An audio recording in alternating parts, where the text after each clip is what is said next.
दोस्तों, आप में से ज्यादातर लोग दीपावली के लिए गणेश लक्ष्मी की मूर्ति धनतेरस से ही खरीदने लगते हैं, क्योंकि खरीदारी के लिए इससे ज्यादा शुभ दिन भला कौन सा हो सकता है। लेकिन क्या आप ये जानते हैं कुछ ऐसी बातें जो इस साल आपको मूर्ति खरीदते वक्त सबसे ज्यादा ध्यान देनी है, वरना देवी लक्ष्मी आपसे नाराज हो सकती है। अब आप सोच रहे होंगे कि आखिर वो बातें कौन सी हैं। दरअसल देवी लक्ष्मी और भगवान गणेश की मूर्ति खरीदते वक्त इस बात का खास ध्यान रखें कि दोनों की मूर्ति अलग अलग हो, क्योंकि दोनों की जुड़ी हुई मूर्ति को शुभ नहीं माना जाता। इसलिए अगर आप ये गलती करते हैं तो आपको माता लक्ष्मी के साथ गणपति महाराज के क्रोध का भी सामना करना पड़ सकता है, क्योंकि ऐसा करने वाले पर वो कभी अपनी कृपा नहीं बरसाते।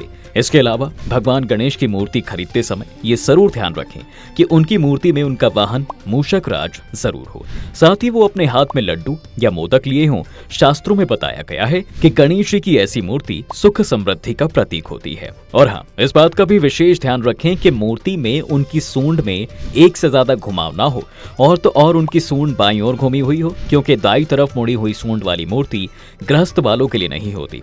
उसका उपयोग दरअसल तांत्रिक साधना के लिए किया जाता है।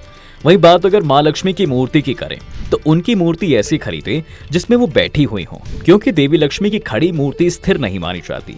स्थिर लक्ष्मी के लिए माता लक्ष्मी की बैठी हुई मूर्ति ही लाएं, ताकि वो स्थिर होकर आपके घर में हमेशा निवास करती रहें। वहीं जिस मूर्ति में माता लक्ष्मी उल्लू पर बैठी हुई हो, उसे घर लाने की गलती कभी ना करें, क्योंकि ऐसी मूर्ति घर के लिए कभी अच्छी नहीं मानी जाती। इसलिए माँ लक्ष्मी की वो तस्वीर लाएं जिसमें वो कमल या फिर हाथी पर विराजमान हो। अब ये तो आप सब जानते हैं कि देवी लक्ष्मी को धन और संपन्नता की देवी माना जाता है। ऐसे में अगर आप चाहते हैं कि आपके घर में भी धन और संपन्नता आए, तो माता लक्ष्मी की वो तस्वीर लाएं जिसमें धन वर्षा हो रही हो, यानी कि कोई ऐसी फोटो जिसमें माँ लक्ष्मी के हाथों से सिक्के गिर रहे हो, या उनके पास रखा सिक्कों से भरा कलश हल्का झुका हुआ हो और उसमें से धन गिर रहा हो। माना जाता है कि ऐसी मूर्ति लाने से परिवार में पैसों की कमी दूर होने लगती है।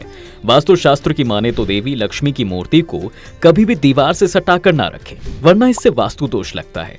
ऐसे में मूर्ति और दीवार के बीच दूरी होना ही सही है। इसके अलावा पूजा घर में एक से ज्यादा देवी लक्ष्मी की मूर्ति ना रखें, क्योंकि शास्त्रों में इसे वर्जित माना गया है। दोस्तों, माता लक्ष्मी और गणेश की मूर्ति खरीदते वक्त उसे अच्छे से देख परख लें, क्योंकि मूर्ति टूटी फूटी या फिर चटकी या फिर खंडित नहीं होनी चाहिए। खंडित मूर्ति की पूजा करना पुराणों में अशुभ बताया गया है। अब ये तो हो गई मूर्ति खरीदते वक्त ध्यान में रखने वाली बातें। चलिए अब मूर्ति पूजा के समय किन बातों का ध्यान रखना है वो भी जान लीजिए। देखिए दोस्तों, इस दिवाली जब आप माँ लक्ष्मी और भगवान गणेश की पूजा करने बैठें तो मूर्तियों को उत्तर दिशा में ही रखें। साथ ही इस बात का खास ध्यान रखें कि लक्ष्मी जी की मूर्ति को गणेश जी के बाईं ओर बिल्कुल न रखें। बता दें कि ऐसा करने से घर की आर्थिक दशा पर बहुत खराब असर पड़ता है, क्योंकि पुरुष के बाईं ओर उनकी पत्नी का स्थान होता है, जबकि देवी लक्ष्मी गणेश जी की माता है। इसलिए अगर आप उनको गणेश जी के बाईं ओर बैठाते हैं तो आपके घर में पैसों की स्थिति बिगड़ने लगती है और घर में दरिद्रता का वास होने लगता है।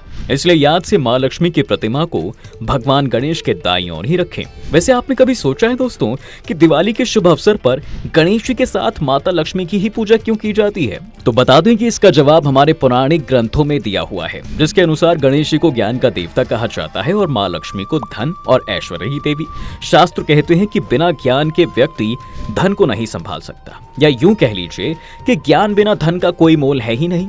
अगर किसी के पास सही ज्ञान नहीं होगा तो वो अपनी गलत आदतों के चलते वो सारा धन बर्बाद कर देगा। इसलिए माँ लक्ष्मी के साथ भगवान गणेश की पूजा हमें ये सीख देती है कि ज्ञान और धन के सही तालमेल से ही सफल और सुखी जीवन व्यतीत किया जा सकता है। वैसे अगर आप अपने घर में माँ लक्ष्मी की विशेष कृपा और आशीर्वाद पाना चाहते हैं तो घर के मुख्य द्वार पर रंगोली जरूर बनाएं, क्योंकि रंगोली देवी लक्ष्मी को बहुत आकर्षित करती है। कहते हैं दोस्तों, जिस घर में रंगोली बनी होती है उस घर में जाने से माता खुद को रोक नहीं पाती। तो अगर आप भी चाहते हैं कि इस दीपावली आपके घर परिवार में शांति और समृद्धि आए तो अपने घर के मुख्य द्वार पर रंगोली जरूर बनाएं। अब दोस्तों, ये थी वो बातें जो आपकी दीपावली को खास और शुभ बना सकती है। अगर आपको ये जानकारी अच्छी लगी हो तो वीडियो को ज्यादा से ज्यादा शेयर करें, लाइक करें और कमेंट में जय माँ लक्ष्मी जरूर लिखें।